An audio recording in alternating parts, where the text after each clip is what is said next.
Okay, so hey there guys, I am Kushal and in this video I'm going to tell you about data. Okay, so why data? क्योंकि वो तो तुम video के बाद में समझ ही जाओगे why data. बट यार let me make it very clear कि इस वीडियो में मैं काफ़ी ऐसी चीज़ें बताने वाला हूँ जो शायद तुमने कभी सुनी नहीं होगी या फिर सुनी भी होगी तो इस तरीके से उसका कनेक्शन नहीं देखा होगा. ठीक है, तो मैं क्या बताने वाला हूँ इस वीडियो में तुम्हें इस वीडियो के एंड के बाद में. एक्चुअली ये सेकंड वीडियो है मशीन लर्निंग सीरीज़ का और हमें वो चीज़ पता होनी चाहिए मशीन लर्निंग क्या होती है वो समझने से पहले कि किस तरीके से रियल लाइफ से मशीन लर्निंग इंटरेक्ट करती है, तभी फिर हम थोड़ा अंदर घुसना चालू करें into the machine learning. Okay, so let's start with the word data. ठीक है, इस वर्ड को तुमने काफ़ी बार सुना होगा, काफ़ी बार मतलब लिंक्डइन पे चले जाओ, फेसबुक पे चले जाओ, दूसरा तीसरा ऐड अगर तुम इस डोमेन के अंदर हो तो डेटा साइंस का ही दिखता है आजकल. तो डेटा वर्ड को मुझे एक्सप्लेन करने की ज़रूरत नहीं है, लेकिन मैं ये ज़रूर एक्सप्लेन करूँगा कि कितने तरीके के डेटा अवेलेबल हैं. तो with this word let's start the classification of data. Okay, so we have two types of data available. One is the sample data, okay, and second is population data. इस वीडियो के बाद तुम्हारी probability की समझ बदल जाएगी, काफ़ी कुछ क्रिस्टल क्लियर हो जाएगा, तो मेक श्योर तुम इसको लास्ट तक देखो. ठीक है, तो सैंपल और पॉपुलेशन को समझने के लिए भैया मैं एक सिंपल सा एग्जांपल लूँगा and that example will be, let's say I started collecting some data. Okay, और वो डेटा क्या हुआ, मैंने गाड़ियों के कलर्स को काउंट करना शुरू कर दिया. कलर्स मतलब let's say I had around, या तो किसी एक गाड़ी के ब्रांड को चुन लेते हैं, लेट्स से VW की जो पोलो है उसको मैंने पकड़ लिया एंड आई स्टार्टेड रिकॉर्डिंग के कितनी गाड़ियाँ कितने कलर की, और इस तरीके से I start collecting the data. So VW polo let's say for example Jaipur के अंदर रेड कलर और वाइट कलर, मैं मान के चलता हूँ 2 कलर में आती होगी ज़्यादा, बट मैं मान के चल रहा हूँ 2 में आती है. रेड और वाइट में जो भी इसकी क्वांटिटी थी वो मैंने नोट कर ली. ठीक है, बट क्या सिर्फ जयपुर में ही VW पोलो मिलेगी? इसके आसपास के क्षेत्र में भी तो मिलेगी, पूरे राजस्थान में मिलेगी.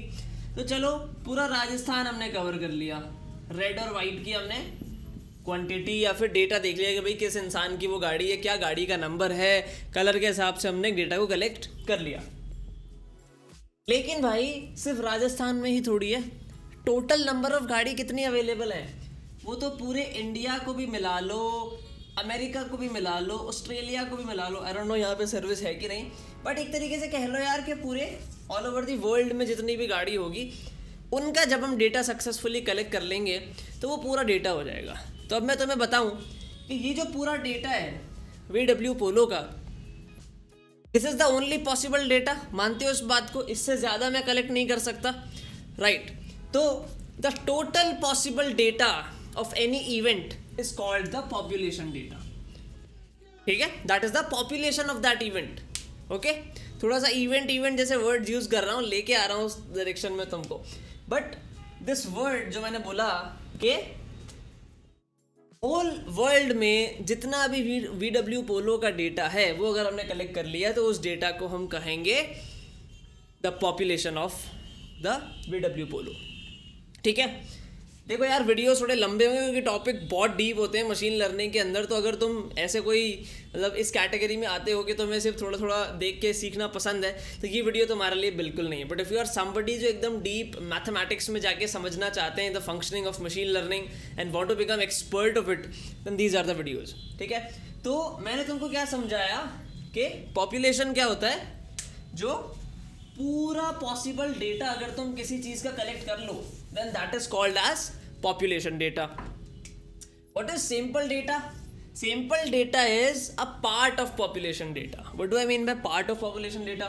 मान लो मैंने भाई जयपुर से कुछ गाड़ियाँ उठा ली, राजस्थान से उठा ली, कुछ महाराष्ट्र से उठा ली, कुछ अमेरिका से उठा ली, and I roughly created a part of a data, और वो डेटा एक population का part था. Then that is definitely called as a sample data. ठीक है, तो ये जो क्लासिफिकेशन है, this classification is based on the quantity. Okay, it is based on the quantity of data. Right, good. So हम जान चुके हैं कि व्हाट इज डेटा. अब हम एक और वर्ड के ऊपर जाएंगे, that is called frequency.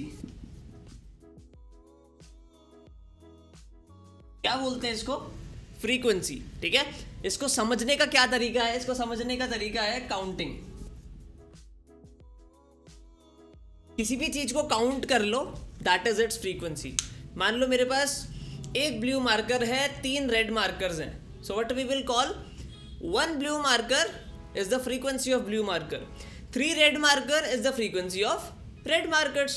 Okay, so this is called counting. Okay, and counting is frequency. I hope that's very clear guys.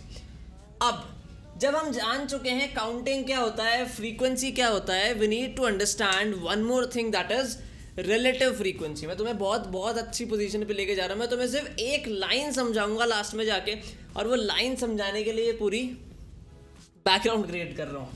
ठीक है, तो रिलेटिव फ्रीक्वेंसी को समझने का तरीका निकालते हैं. तो मान के चलो that we had, let's say red cars 100, blue cars 200, green cars 50 and white cars 600 for example. तो ये क्या हो गई, इनकी फ्रीक्वेंसीज. ओके, अब हमें क्या करना है, इनकी रिलेटिव फ्रीक्वेंसीज निकालनी है. तो मैं क्या करूंगा, इन चारों का सम करूंगा. 6, 7, 8, 9, 950. तो 950 इज द टोटल. ठीक है, जब मैं सबको 950 से डिवाइड कर दूंगा ना, सबको 950 से डिवाइड कर दूंगा, what I will get, I will get the relative frequency. तो मैंने यहाँ पे क्या किया, अगर मैं अगर तुम्हारे सामने एक फॉर्मूला लिखूं, तो उससे कुछ रिकॉल करने की कोशिश करना जो तुमने स्कूल्स में सीखा था. ठीक है, तो अगर मैं यहाँ पे लिखूं relative frequency equals to favourable outcomes upon total outcomes. ये चीज़ तुमने कहीं पढ़ी थी, याद करो. I am giving you 3 seconds. 1, 2, 3. नहीं आया याद तो मैं बताता हूँ. ये हम जब स्कूल्स में प्रोबेबिलिटी का जब चैप्टर पढ़ा करते थे, then like this used to be the formula of probability. हाँ, like हमें स्कूल्स में सिखाया जाता था कि this is the formula of probability. आज मैं तुम्हारा वो कॉन्सेप्ट ही चेंज कर दूंगा. कैसे? तो भैया ये जो फॉर्मूला है, ये फॉर्मूला है रिलेटिव फ्रीक्वेंसी का. रिलेटिव फ्रीक्वेंसी क्या है? ये एक साइंटिफिक टर्म है यार. यहाँ पे 2 टर्म्स आ गए. ठीक है, मैं पहले लिख देता हूँ clearly, relative frequency and probability. ठीक है, रिलेटिव, कभी तुम ऐसे बोलते हो कि लाइक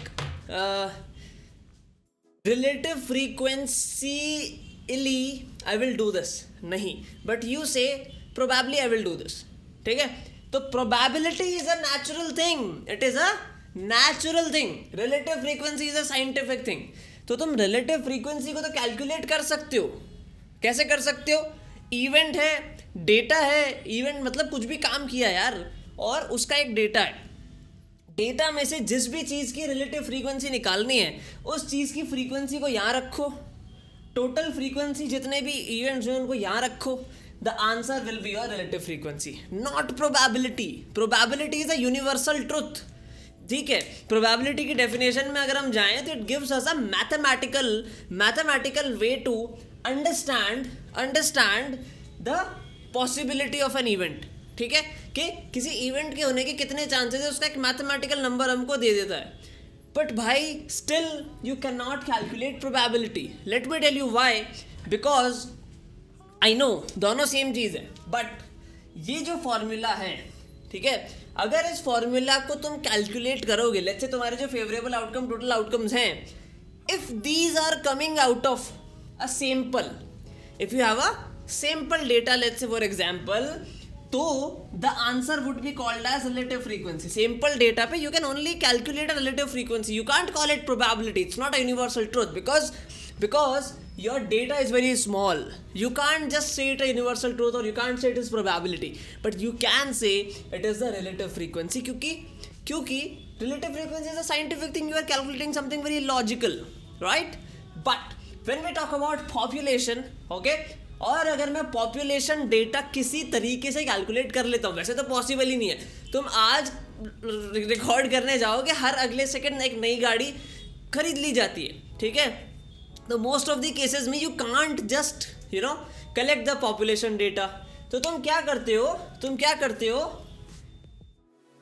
जो प्रोबेबिलिटी है पॉपुलेशन वाली, सॉरी हाँ, जो जब तुम ये रिलेटिव फ्रीक्वेंसी पे पॉपुलेशन डेटा अप्लाई करते हो, technically you get the probability. जब हम उसको प्रोबेबिलिटी बोलेंगे कि we will get the universal truth, we will get a universal number जिसको चेंज नहीं किया जा सकता अब, बट वो पॉसिबल ही नहीं है because world is continuously moving, ठीक है। तो हम लोग क्या करते हैं, we can not ever calculate probability, we don't ever get population data, but हमें क्या करना है, हमें रियल लाइफ जैसी एक्यूरेसी नहीं चाहिए क्या। मैं एक ह्यूमन हूँ, ठीक है, मेरे को भगवान ने बनाया है, ठीक है, मेरे अंदर जो भी प्रिंसिपल्स चल रहे हैं, दिमाग चल रहा है, उसमें सब कुछ भगवान ने एक पॉपुलेशन डेटा के हिसाब से बनाया होगा, या फिर तुम जिस भी क्रिएटर को मानते हो, ऑलमाइटी को, उन्होंने like that's the cover of all ना, उनसे बड़ा तो कोई नहीं है। तो बेसिकली उन्होंने मेरे अंदर जो चीज़ें डाली वो है परफेक्ट। मतलब आई एम नॉट सेइंग, मतलब मैं कह रहा हूँ कंपैरिजन, अब तुम एक रोबोट बना दो, robot would be imperfect, but मैं तो परफेक्ट हूँ उसके कंपैरिजन में। The outside world is perfect, it's natural, that's why natural things are good, because everything is made on a proper calculation. हम लोग क्या कर रहे हैं इन मशीन लर्निंग, हमारे पास पूरा डेटा तो होता नहीं है, बट हमें एक्यूरेसी चाहिए नेचुरल। मतलब अगर हमें रोबोट भी बनाना है तो वी वांट कि वो एकदम इंसान के जैसा बिहेव करे, कोई भी टास्क करना है वी वांट कि वो इंसान के जैसा बिहेव करे, बट वो पॉसिबल नहीं हो पाता because we don't have population data.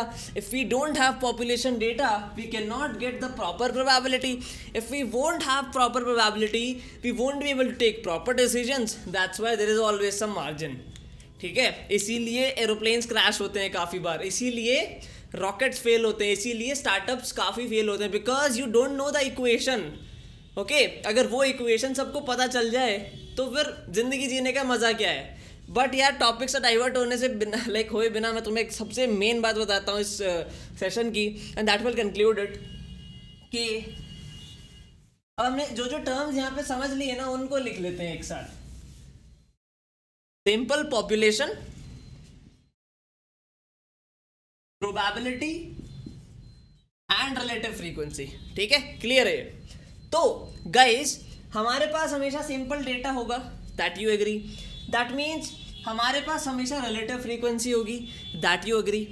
तो सिंपल डेटा से पॉपुलेशन तक जाने का रास्ता, या फिर रिलेटिव फ्रीक्वेंसी से प्रोबेबिलिटी को एस्टिमेट करने का रास्ता क्या है guys, it is machine learning. ध्यान से सुनो, मशीन लर्निंग, ठीक है। Machine learning has some advanced algorithms, like along with machine learning, when we talk about deep learning we have advanced algorithms, and those algorithms help us understand the pattern of the world. Pattern of the world क्या है, that is distributions, जो next video में मैं आपको बताऊंगा what are distributions। मैं काफ़ी video में डिस्ट्रीब्यूशन बोलता रहता हूँ, आज तक डिस्ट्रीब्यूशन का वीडियो नहीं बनाया, कल मिलेगा तुम्हें डिस्ट्रीब्यूशन का वीडियो, ठीक है, कल पक्का मिलेगा तुमको। तो मशीन लर्निंग क्या करती है, it basically helps us understand the relative frequency data to give predictions that are similar to probability or similar to population data। मतलब अगर हम population data किसी तरीके से कलेक्ट करके अगर मशीन लर्निंग या फिर कुछ भी चीज़ समझने की कोशिश करते, वो हमें वैसी सिमिलर सी सारा बिहेवियर पैटर्न सब कुछ मशीन लर्निंग निकाल के देती है विदाउट द पॉपुलेशन। ये अलग ही डेफिनेशन है इसकी, ठीक है। That's why machine learning is also called pattern recognition,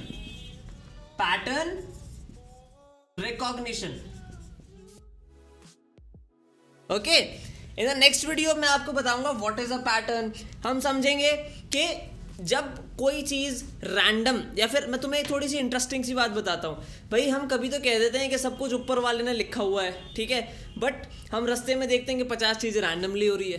तो इन चीज़ों का क्या लेना देना है। तो वही चीज़ हम समझेंगे कि वो पैटर्न किस तरीके का होता है, या फिर किस तरीके से ये दुनिया का पैटर्न चलता है, किस तरीके से रैंडम नंबर्स जनरेट होते हैं। ये सब चीज़ें नेक्स्ट वीडियो में आप देखेंगे। आई होप यहाँ तक अगर आप वीडियो देख रहे हो तो आपको पसंद ज़रूर आया होगा। लाइक ज़रूर करना है अगर कुछ अच्छा सीख रहे हो, सब्सक्राइब जरूर करो चैनल को, क्योंकि ऐसे वीडियोज़ रेगुलरली अपलोड कर रहा हूँ। Definitely I will see you in the next one. Stay safe, good luck, good bye. I didn't know it was over. Take care of you.